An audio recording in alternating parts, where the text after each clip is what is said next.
सपा के राष्ट्रीय अध्यक्ष अखिलेश यादव सपा पहुंचे, जहां मीडिया से बात करते हुए किसानों के मुद्दे पर अखिलेश ने कहा, किसानों का सवाल कोई नया नहीं है।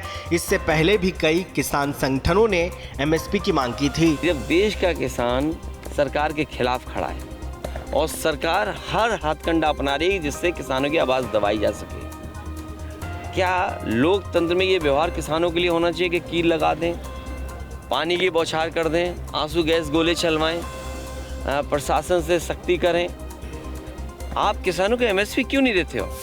कांग्रेस नेता प्रमोद तिवारी ने आंदोलनकारी किसानों पर फायरिंग और आंसू गैस के गोले दागे जाने पर केंद्र सरकार पर हमला करते हुए कहा कि 100 से ज्यादा किसान घायल हुए हैं, इनकी संख्या बढ़ सकती है। सरकार अपनी नाकामियों को छिपाने के लिए किसानों पर इस तरह की कार्रवाई कर रही है। पूंजीपतियों के दबाव में सरकार किसानों को समर्थन मूल्य नहीं दे रही है। टीयर गैस, कल 100 से ज्यादा किसान घायल थे, आज वो संख्या बढ़ सकती है।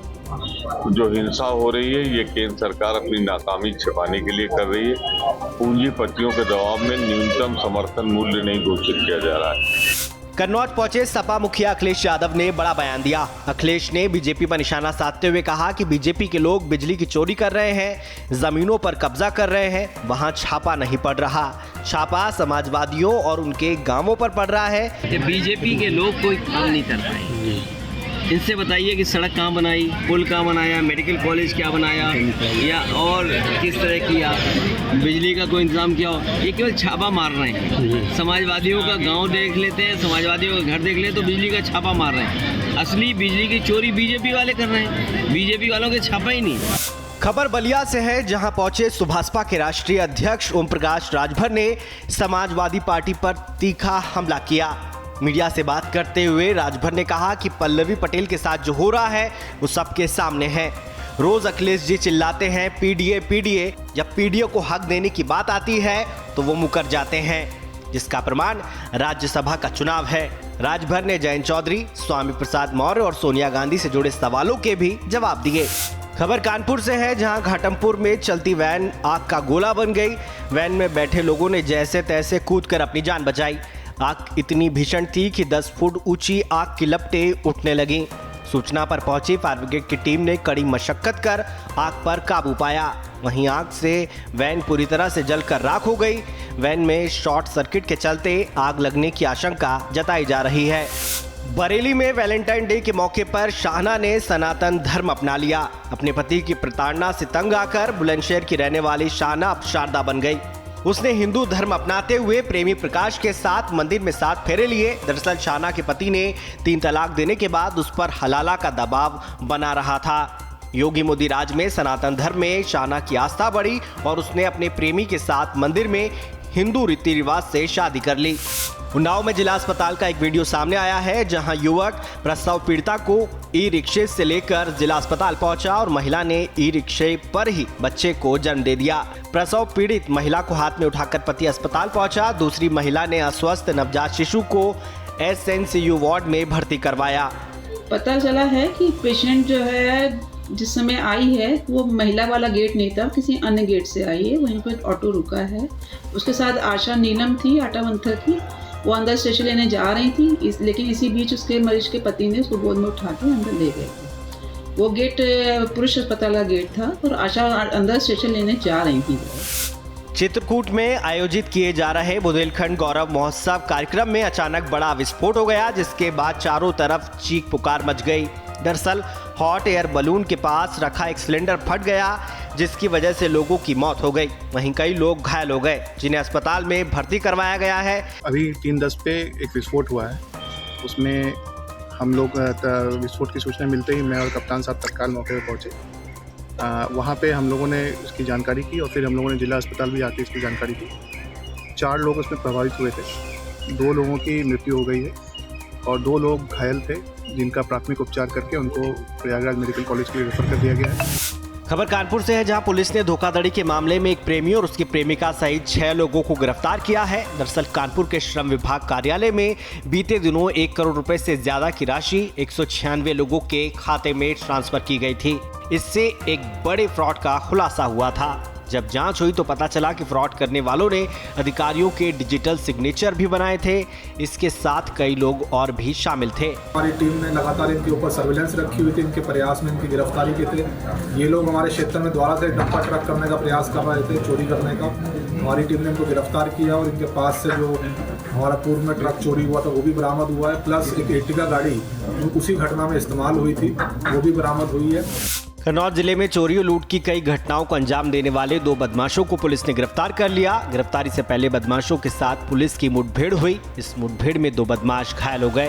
तो एसओजी टीम और उसकी प्रभारी भाटी हैं और इंस्पेक्टर शिवरामो के लोगों की ज्वाइंट टीम ने यहाँ पर इनका घेरा। जवाब में इन्होंने पुलिस को फायरिंग किया।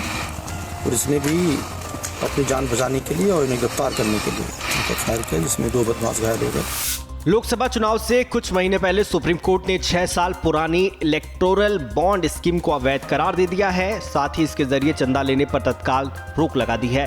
कोर्ट ने कहा कि बॉन्ड की गोपनीयता बनाए रखना असंवैधानिक है। ये स्कीम सूचना के अधिकार का उल्लंघन है। कि भाजपा सरकार चुनावी बॉन्ड का जो फैसला लेके आई थी, माननीय सुप्रीम कोर्ट ने उस फैसले को असंवैधानिक कहा है।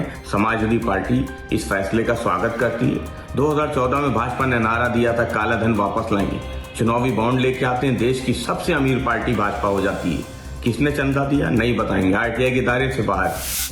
चुनावी बॉन्ड स्कीम पर सुप्रीम कोर्ट की रोक के बाद कांग्रेस ने बीजेपी पर निशाना साधा है। कांग्रेस नेता प्रमोद तिवारी ने कहा कि आजाद भारत का ये ऐतिहासिक फैसला है। उन्होंने आरोप लगाया कि बीजेपी साजिशन आरटीआई को इस पर लागू नहीं होना देना चाहती थी। क्योंकि पैसा कहाँ से आ रहा है, स्रोत क्या है, देने वाला कौन, लेने वाला कौन, इसकी जानकारी जनता को जानने का अधिकार नहीं था।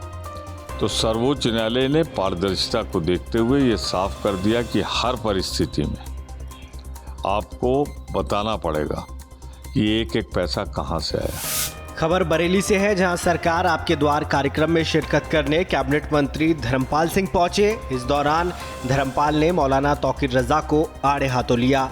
धर्मपाल ने कहा कि माहौल खराब करने वालों को सरकार के द्वारा दंड दिया जाएगा।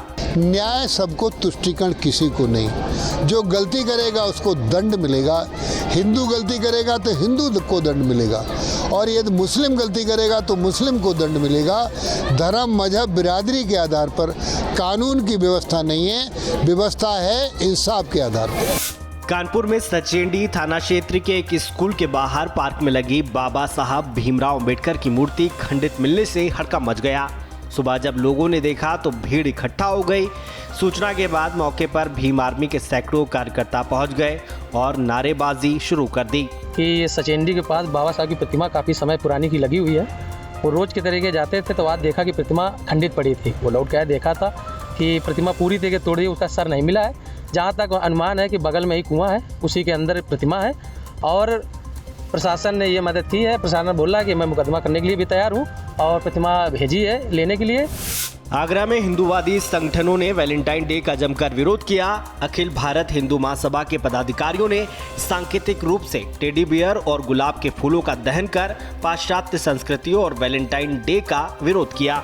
देखिए, जिस तरीके से 14 फरवरी यहाँ पर पाश्चात्य संस्कृति भारतीय संस्कृति पर हावी होती हुई नजर आ रही है, वही अखिल भारत हिंदू महासभा द्वारा वैलेंटाइन डे का पुतला फूका गया। और पुतला फूकने के बाद हम लोग सुभाष पार्क में गए, जहाँ पर हमने देखा कि छोटी छोटी कन्याओं के साथ कुछ युवक वैलेंटाइन डे मनाने का प्रयास भी करे, जिसको समझा बुझा के हम लोगों ने घर की तरफ भेज दिया। आगरा के क्रिकेटर ध्रुव जुरेल ने भारतीय क्रिकेट टेस्ट टीम में अपनी जगह बना ली है। 15 फरवरी से राजकोट में इंग्लैंड के खिलाफ शुरू हुए टेस्ट मैच में ध्रुव को मौका दिया गया है। कप्तान रोहित शर्मा ने ध्रुव को टेस्ट कैप सौंपी। हमें बहुत खुशी हो रही है और जब से वो उसने खेलना शुरू किया, हम सब कॉलोनी वाले चाहते थे, लगभग आगरा के ही सभी देशवासी हो गए, शहरवासी हो गए, सभी चाहते थे कि वो इंटरनेशनल प्लेयर बने, टेस्ट मैच खेले, वनडे खेले, तो हमें बेहद खुशी है।